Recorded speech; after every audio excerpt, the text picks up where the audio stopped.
Passenger vessels, even cruise ships, have been through the Northwest Passage before, especially in recent years with the ice melting at such a rapid rate in the Arctic. But this time, a ship with more than 1,500 people, passengers and crew, is making its way, about to make its way through the Northwest Passage.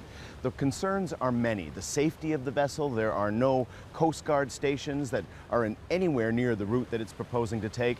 An oil spill could contaminate fragile waters, affecting wildlife and ways of life of communities along the route. The big concern for me about these cruise ships going in is the lack of infrastructure to respond should something arise. We have to remember that these communities do not have a fire hall, a hospital, or those things. And so what would be the impact on the local community if a disaster were to go down? They would be the first responders.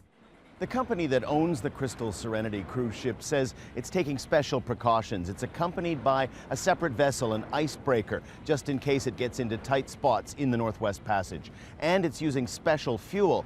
In the unlikely event, the company says, of a spill, that fuel won't be as polluting as traditional ship's fuel. This ship is opening the door to hundreds of more vessels in following years and essentially taking advantage of climate change to see an ecosystem that is on the verge of extinction because of the very thing this ship does, which is to emit vast amounts of carbon dioxide. But there are also opportunities. Some of those communities are preparing to receive, for the first time ever, hundreds of people coming in, buying artwork and other items, and actually enriching the life of the community.